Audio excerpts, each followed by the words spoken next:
Welcome to my YouTube channel. My name is Lucy Brown. Welcome.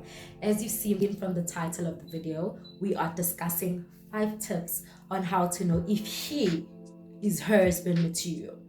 You know how we always talk about how to prepare yourself to be a wife, how there's videos on how to make sure that you're wife material and how to make sure you're putting yourself out there so that when he comes, he puts a ring on it.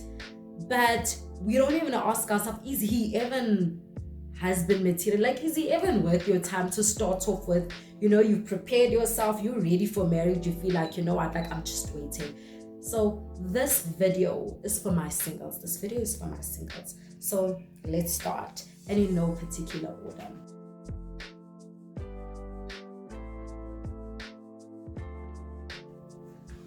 So number 1, and like I mentioned, this is in no particular order. Number 1 is belief system. Like, does this guy share the same belief system as you? And is there a level of devotion to the belief system that he believes in?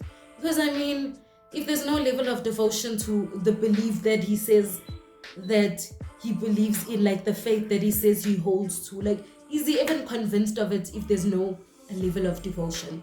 So there needs to be, you guys need to be of the same belief system, and there needs to be a level of devotion to that belief system to show that he's convinced that truly that the faith that I've chosen, that it truly is the one.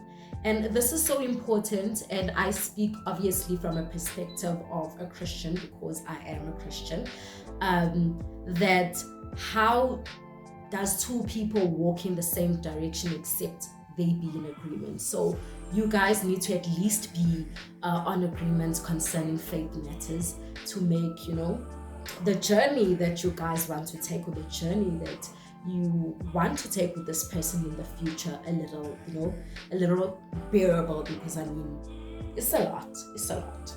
Point number 2, how does he treat people around him?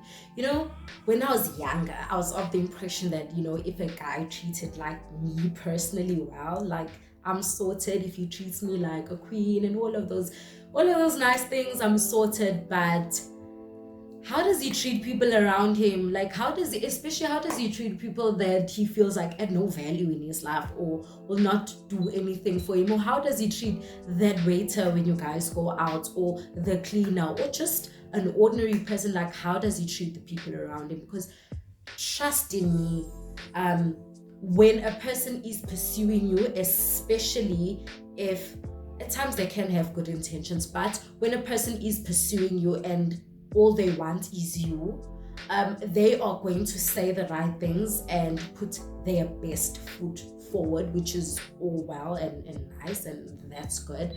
But at times we've seen how, you know, people can be cunning and they'll say and do things that will convince you that they are good people. But how the person treats other people around them is a reflection, and is a true reflection of their character, especially people that will not assist him in any way, if I can put it in that way. So pay attention to how does he treat other people. If he treats people around him like they are dirt, and yet he treats you like a queen, trust in me, that guy's no husband material. Because the day things go woo, trust me, you are going to be part of the list of people that he treats like that. So he's not the one. Number 3, accountability or integrity. He needs to be a man of integrity. Come on, like, he needs to be a man of integrity. It's like dating a man who litters. A person who litters, guys, is not a person of integrity.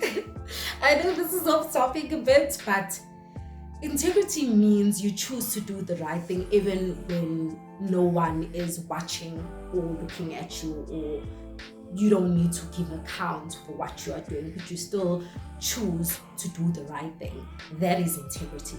A person who litters because no one's watching, or a person who throws something out the window, like that, a person who litters, guys, is not a person of integrity. Let's just put that out there. But anyway, the guy needs to be a guy of integrity, that speaking to the first point, that he chooses to do the right things even when he's not going to be applauded for it, and there's a level of accountability in his life. For instance, a person can't be like, this person can't be like, the reason why I'm like this is because of my exes. The reason why I'm like this is because of my friends betrayed me. The reason why I'm like this is because my parents went there. Like, at some point in your life, there needs to be something that you're accountable for. And that truly speaks to in the future when you guys are going through the most, especially in marriage, guys, especially in marriage, but also just in relationships, challenges are there. Like, life throws you challenges. The person needs to take some level of accountability in order for you guys to move forward and to grow. A person who does not take accountability and a person who's not a person of integrity, like, I don't see how there's growth for you, and therefore I don't see you as having material. Like, number 4, goals. Like, what drives this guy in life? And goals, this is not to say that you and the guy should have the same goals in life, no, because at the end of the day, we are individuals. But it is to say that your goals should be heading in the same direction. Like, this might be your goals, this might be his goals. Like, it should be heading in the same direction, because if your goals aren't aligned in some sort of way, the other person ends up feeling like they have to compromise themselves. They have to compromise themselves in order for your goals to be fulfilled. And yes, we can compromise things in life, but not yourself. For instance, if my goal in life is to literally live a life where I'm traveling for the rest of my life. I don't want to own a house. I just want to rent because I want to live the life of traveling. And the potential, the guy is a homebody. He doesn't want to travel. He literally wants to buy a house, settle down with his family, and literally just enjoy life like that. In that sense, our goals are not aligned in any way. Yes, maybe the other one might be like, okay, yeah, there might be like a compromise where the other one is like, yeah, I'll compromise to maybe travel a lot or something like that, but that's if you're willing to. But the point is that if you guys' goals are not heading in the same direction, then it's going to be a problem. And you don't want a situation where at the end of the day, you are resenting a person because they're not heading in the same direction as you. So just to minimize problems, rather just make sure that the person that you are seeing potential with, or the person that you want to settle down with, that your goals are basically heading in the same direction. If you are still here in the video at this point, please leave a comment down below and tell me what additional pointers would you say are important in order for you to identify if this person has potential of being a husband, or even if you are already married or in a serious relationship and you're like, you know what, I want a lot with this guy. Comment down below what are the things that you feel like your partner had that just that just mesmerized you. Anyway, to our last point. And lastly, but not the least, speaking the same language. Does this guy speak the same language as you? Like, are you guys speaking the same language? For instance, I might be someone where I'm like, you know what, when I get married, I need a guy who's basically gonna collect himself, collect his thoughts and everything, and be a homely man. I don't want a guy for the streets, on the streets. That's what I want of you.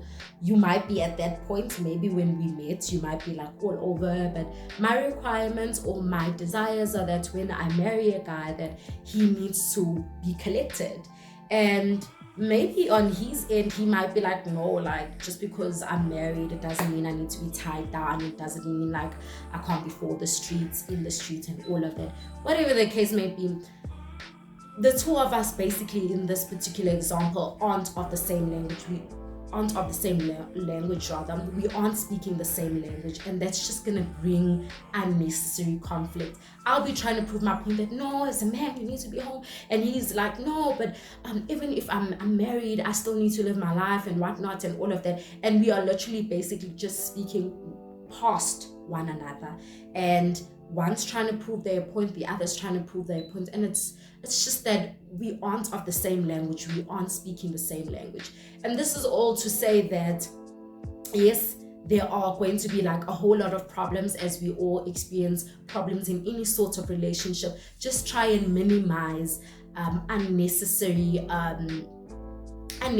conflicts or unnecessary problems by eliminating things that you know very well that this is non-negotiable for me, by making sure that you guys speak the same language. So yeah, guys, that's about it. I hope you guys enjoyed this video. Please make sure that you share this video with a single, because I'm sure you have a single friend, a single cousin, a single whatever, a single neighbor or something. Share this video with them. Maybe it might be helpful. Also comment down below and tell me if this video was helpful to you.